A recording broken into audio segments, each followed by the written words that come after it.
politiquement, mais en dehors des partis. Et c'est votre cas, Nicolas Lemoine. Vous êtes engagé dans le mouvement Tout Autre Chose. Absolument. Pourquoi ne pas avoir décidé de militer plutôt au sein d'un parti Pourquoi être resté dans une espèce de force d'opposition ?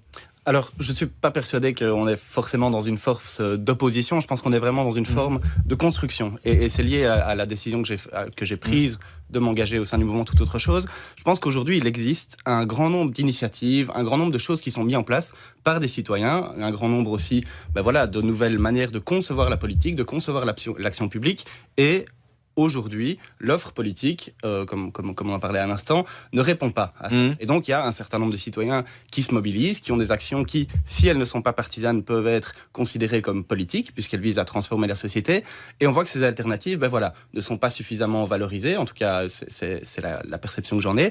Elles ne sont pas suffisamment valorisées et surtout, elles ne sont pas portées. Et donc, l'ambition, avec Toute Autre Chose, c'était de rassembler ces initiatives, de les faire dialoguer et de pouvoir aussi les mettre en avant et de mettre en avant ce qui se fait aujourd'hui. Il y a un grand nombre de jeunes qui transforment la politique, qui agissent dans leur quartier, dans leur ville, à un niveau plus large. Il faut pouvoir mettre ça en avant. Et donc, c'était moi le sens de mon engagement. Les jeunes en politique au sein des partis peuvent-ils faire bouger les choses ? C'est notre question aujourd'hui. On était avec Nicolas Lemoine qui lui a fait le choix de défendre ses idéaux politiques en dehors d'une structure de parti traditionnelle. Est-ce que vous imaginez un jour changer d'avis et rejoindre un parti ? Je vous avoue qu'en fait, je ne me pose pas la question. Peut-être un jour je le ferai, mais actuellement, c'est pas exclu. C'est pas tout à fait exclu parce que je suis encore jeune et donc ce serait un peu présomptueux de dire maintenant ce que je penserai demain. Par contre, mon engagement actuel, au sein de Toute Autre Chose, au sein de différents engagements associatifs que j'ai, me convainc pleinement et me plaît beaucoup. Je trouve ça très réjouissant. Je pense humblement participer par mon engagement, par la petite part d'engagement que je donne de mon temps, participer à un mouvement plus large qui vise à transformer la société. Et donc, actuellement, je considère que j'ai un engagement qui est politique et je considère qu'avec d'autres, on travaille pour essayer d'améliorer la société dans laquelle nous vivrons demain. Et donc, voilà, pour l'instant, la question de l'engagement dans un parti ne se pose pas parce que je suis pleinement satisfait de l'engagement que j'ai actuellement. Et c'est un objectif d'influencer les partis par votre action. J'imagine que vous avez parfois des liens entre le monde politique et le milieu associatif. Alors, il n'y a en tout cas pas de lien institutionnalisé entre le mouvement qui a vraiment cette volonté d'être très indépendant, mais je pense qu'effectivement on met le doigt sur quelque chose d'important, c'est que le système politique, si on peut le critiquer, et c'est le cas actuellement sur différents aspects, notamment les questions de transparence, il ne fonctionne pas pour autant en vase clos. Et donc typiquement sur le CETA, on a vu une coalition de mouvements citoyens, d'ONG plus institutionnels, aussi de nouvelles formes de mobilisation qui ont été mises en avant, notamment sur le CETA avec les TTIP Game Over et tout ça. Et donc voilà, on a vu, et je pense que c'est cette conjonction de différents modes d'engagement, de différentes associations plus institutionnelles, d'autres qui sont plus des groupes d'amis qui trouvent ça réjouissant de se dire on se mobilise cette fois-ci sur ce sujet-là. Je pense que c'est cette conjonction-là qui participe à transformer la société.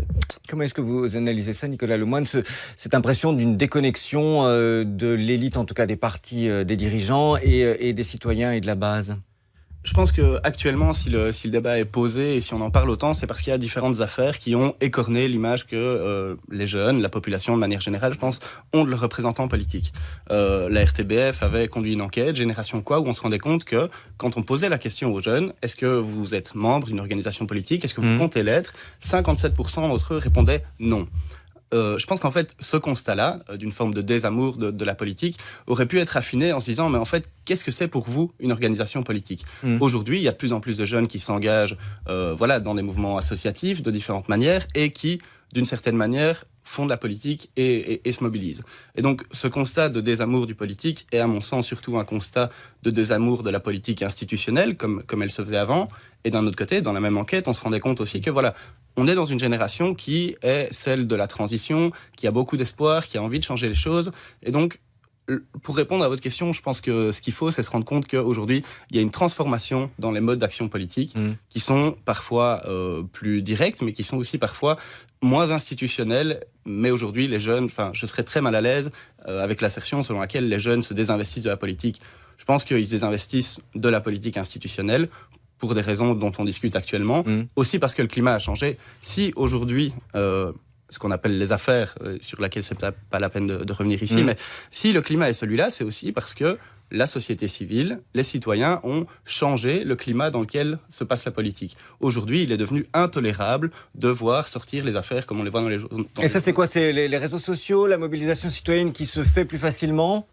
Qu'est-ce qui a changé du côté des citoyens? Mais je pense que ce qui a changé, c'est qu'il y a une volonté de transparence qui a été modifiée. Il y a aussi une capacité d'accéder plus directement à l'information et une capacité, pour les citoyens qui s'organisent à quelques-uns, d'avoir une action politique, d'être visible et d'essayer d'influer sur le cours des choses. Je pense que les gens se sont rendus compte de ça et se sont rendus compte, par contre, que du côté de leurs représentants, je veux pas faire de généralisme, pas de généraliser. Il y a parfois une forme de déconnexion importante entre ce que eux voudraient faire et voir porté par leurs représentants et ce qui est effectivement mis en place dans les parlements et dans les différents gouvernements.